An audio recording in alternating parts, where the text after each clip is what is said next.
Bonjour, mesdames et messieurs, bienvenue dans cette édition d'information sur FM Télévision pour vous informer. L'Ouganda est-il aussi impliqué dans la guerre que le Rwanda à travers le M23 inflige à la RDC? Des informations allant dans ce sens se font de plus en plus entendre. Cette question a été posée au porte-parole du gouvernement le lundi au cours du briefing de presse hebdomadaire. Ces deux faits qui sont en train d'être retracés, a répondu Patrick Mouyaya. On l'écoute.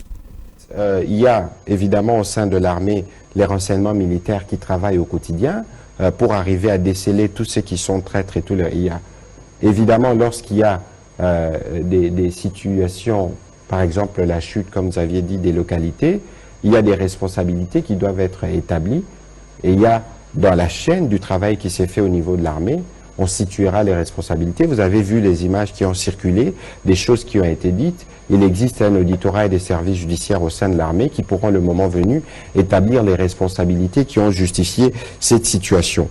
Alors, vous avez parlé de l'armée ougandaise. Ce qu'il faut savoir, d'abord, c'est que nous sommes en train d'opérer avec l'Ouganda de manière claire à Béni contre les terroristes des ADF. Nous avons évidemment entendu des informations dans ce sens, disant qu'il y a eu une implication, qu'il y aurait eu implication de l'armée ougandaise dans les événements qui se sont passés. C'est des faits qui sont en train d'être retracés. Et les moments venus, dès que les détails seront prêts, nous pourrons vous donner la position du gouvernement quant à ça. Agression rwandaise en RDC, l'Union sacrée de la nation fait bloc derrière le chef de l'État et condamne une fois de plus la guerre que Kigali impose à Kinshasa à travers son appui aux insurgés du M23. Déclaration faite à l'issue d'une réunion tenue à Kinshasa par les membres de cette famille politique du président de la République. Bernard Kayumba a lu la déclaration au nom du groupe.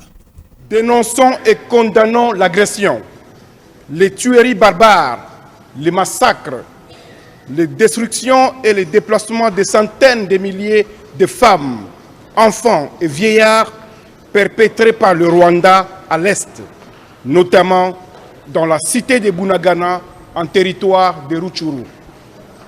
Aujourd'hui, plus que jamais, nous prenons conscience de l'extrême gravité du désastre humanitaire qui sévit en République démocratique du Congo, notre pays.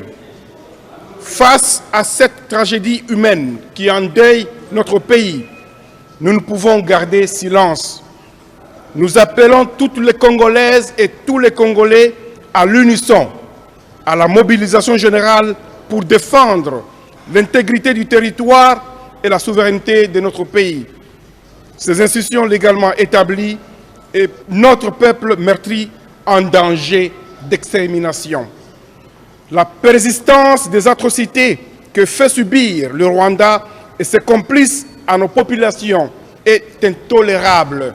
Aussi, en appelons-nous au patriotisme de chaque Congolaise et Congolais pour le combattre par tous les moyens et soutenir les efforts du président de la République, chef de l'État, commandant suprême des forces armées et de la police nationale, son Excellence Félix Antoine Tshisekedi Tshilombo, et le gouvernement de la République afin que la paix et la sécurité soient rétablies dans cette partie du territoire de notre pays. L'histoire est terminée entre Vincent Karega et la RDC. Ce diplomate rwandais a quitté Kinshasa lundi après réception de la lettre lui remise par le vice-premier ministre en charge des Affaires étrangères, lui notifiant donc son expulsion. Il est parti par Brazzaville en raison de la suspension du trafic aérien RDC-Rwanda. Commentaire. Des images qui ont fait le tour des réseaux sociaux ont montré le diplomate rwandais dans un canot rapide sur le fleuve Congo en destination de Brazzaville, capitale de la République du Congo. Quelque peu avant de s'en aller, Vincent Karega a fait un post sur son compte Twitter. Il s'agit d'une photo souvenir avec son ancienne équipe en tant qu'ambassadeur en RDC. Photo souvenir avec mes collègues d'ambassade avant de quitter Kinshasa. Nous sommes ensemble. Merci pour tout. Dans un communiqué officiel signé ce lundi, le vice-premier ministre en charge des Affaires étrangères a demandé également au nouvel ambassadeur congolais accrédité au Rwanda de ne pas encore présenter ses lettres de créance aux autorités de Kigali. De son côté, le chargé d'affaires ad intérim de la RDC au Rwanda a été rappelé en consultation à Kinshasa. Ces événements sont la preuve de la crise persistante entre les deux pays voisins. La RDC continue à dénoncer le Rwanda qui soutient les rebelles du M23. Les FARDC ont repris des opérations conjointes avec la MONUSCO. C'est ce qu'a annoncé lundi le porte-parole du gouverneur militaire du Nord Kivu dans le but de combattre efficacement l'ennemi. Le général de brigade Sylvain Ekenge invite donc en même temps les organisations de la société civile de cesser d'organiser les manifestations publiques. Je vous propose de l'écouter. Convaincu que c'est dans l'unité que nous devons faire face à l'agression dont notre pays est victime, le gouverneur de province demande à la population d'éviter des conflits intercommunautaires inutiles qui ne profiteront qu'à l'ennemi. En plus, il invite la société civile et les mouvements citoyens de s'abstenir d'organiser des manifestations populaires susceptibles de favoriser l'infiltration de l'ennemi.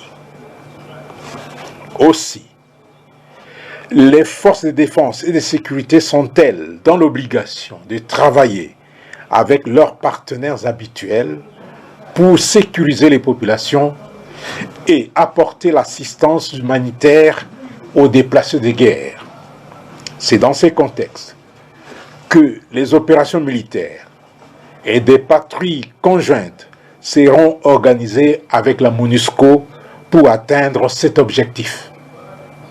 Une fois encore, le gouverneur militaire de la province du Nord Kivu demande à la population d'éviter de se constituer en obstacle aux actions mises en place pour défendre l'intégrité menacée de notre territoire et assurer la protection des populations et de leurs biens. Tout à fait autre chose. Les initiatives de contrôle parlementaire s'intensifient à la Chambre haute du Parlement. Les sénateurs tiennent mordicus à voir une lumière sur les questions socio-économiques du pays. Fifi Kalumbwe, reportage. La session de septembre, bien qu'étant budgétaire, n'a pas épargné les élus des élus à multiplier des initiatives pour chercher à en savoir un peu plus sur les questions socio-économiques qui préoccupent en République démocratique du Congo. C'est dans cette optique que le sénateur Denis Kambai a déposé au bureau du Sénat cette initiative de contrôle parlementaire, dont une interpellation adressée au ministre des Ressources hydrauliques et 2 questions écrites au vice-premier ministre, ministre de l'Intérieur et au ministre de la Défense, ainsi que 3 questions orales avec débat adressées respectivement au ministre de l'Agriculture, à celui des Infrastructures et celui en charge des sports. S'agissant du ministre des Ressources hydrauliques, l'honorable Denis Kambai Chibumbu lui a reproché de n'avoir pas amorcé les travaux de construction du barrage de Katende pour l'électrification du Grand Kassai. C'est tout ce que nous pouvons faire comme travail. Nous n'avons pas de prison pour mettre les membres du gouvernement, mais conformément à l'article 100 de notre Constitution, nous ne pouvons que contrôler ce que l'exécutif fait. La structure ou l'institution qui doit faire ce travail de terrain par rapport à que demande le peuple s'appelle le gouvernement. Et nous, en tant que parlementaires, nous ne pouvons que contrôler ce gouvernement pour savoir est-ce que le gouvernement fait son travail ou pas. Et nous allons rentrer d'ici là en vacances parlementaires. Le peuple nous posera la question, vous étiez là, qu'avez-vous fait? Il y a des conséquences. C'est de dire à un membre du gouvernement, soit il est à sa place ou il n'est pas à sa place. C'est ça la finalité d'une interpellation.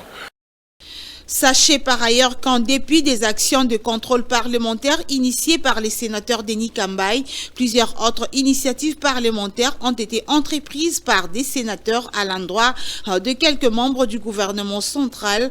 Elles visent entre autres le ministre du portefeuille au sujet de la relance de l'AMIBA et le ministre d'État en charge de l'entrepreneuriat, petites et moyennes entreprises, concernant l'opérationnalisation du fonds de garantie de l'entrepreneuriat au Congo.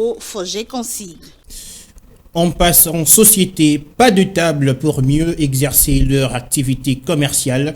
C'est l'inquiétude des vendeuses et vendeurs du marché Makala dans la commune qui porte le même nom. Leurs cris de détresse sont directement dirigés vers les autorités compétentes. C'est un reportage de Annie Akole et Pipa Vangou.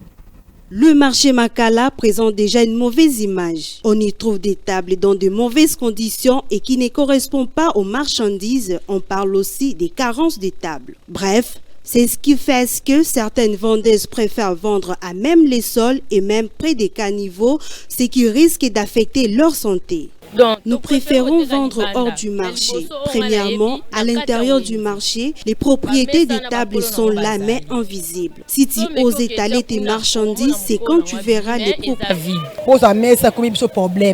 Pour avoir une table, c'est compliqué et il faut payer une somme de $40. Où trouverons-nous cette somme? D'ailleurs, le marché n'a rien d'intéressant.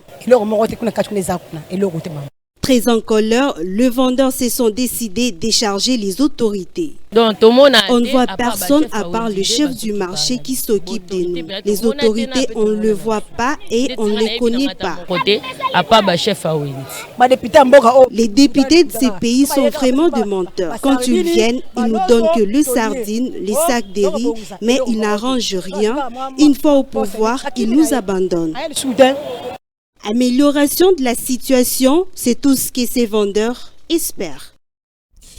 La route du village Lutendele, située dans la commune de Mongafula, est dans un état de délabrement très avancé, une situation qui empêche les usagers de ce quartier de bien répondre à leurs préoccupations et cause en même temps beaucoup de problèmes à la population de ce coin de la capitale. C'est un reportage de Lionel Ngolo et Torres Atibou. Dévisagé, dégoûtant et défectué, voilà les mots pour décrire l'état ignoble de la route du village Lutendele dans la commune de Mongafula. Une situation qui a duré, confortant même la population de ce coin de la capitale à beaucoup de difficultés, surtout après la pluie qui occasionne l'augmentation du prix des transports et tant d'autres. Dès que vous êtes au niveau des Mboudi vers le Tendele et que vous voyez la pluie, directement vous avez peur parce que les prix du transport augmentent sur les champs. Suite au mauvais état de la route, du coup les prix de la moto passent de 2 000 à 3 000 francs.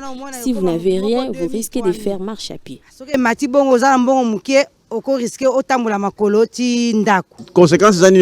La conséquence est que les motos tombent souvent en panne et puis ils sont tentés d'augmenter le prix de la course parce qu'ils souffrent énormément. Malgré cette souffrance, l'équipement de Lutendele garde espoir. La route, par exemple, on a vécu ici il y a longtemps, on ne fait que promettre. Il paraîtrait qu'on a déjà mis un pancarte là-bas qu'on doit commencer la route. Du reste, nous continuons à espérer et à voir ce qui est en train d'être réalisé lentement et sûrement. Quoi dire de plus face à cette situation? Les habitants du village Lutendele comptent sur l'État, à l'instar de ce monsieur qui profite de l'occasion pour adresser un message au gouvernement. J'ai toujours suivi, il y a beaucoup qui ont déjà donné des messages. Les autorités savent ce qu'ils sont en train de faire. Ils n'ont qu'à voir. Il ne faudra pas qu'ils puissent se borner ou encore penser limitativement à la grande cité, à la grande ville, nous aussi. Ils puissent tourner les regards à nous et c'est presque ça ce que je peux dire. Je ne leur demande pas beaucoup. Tout l'espoir d'un peuple repose désormais sur les autorités compétentes afin de trouver des solutions immédiates. Voilà, c'est la fin de cette session d'information de la mi-journée. Madame, Messieurs, merci à tous de nous avoir suivis. Retrouvez ce soir Ruth Dinonzei pour la grande édition. Au revoir.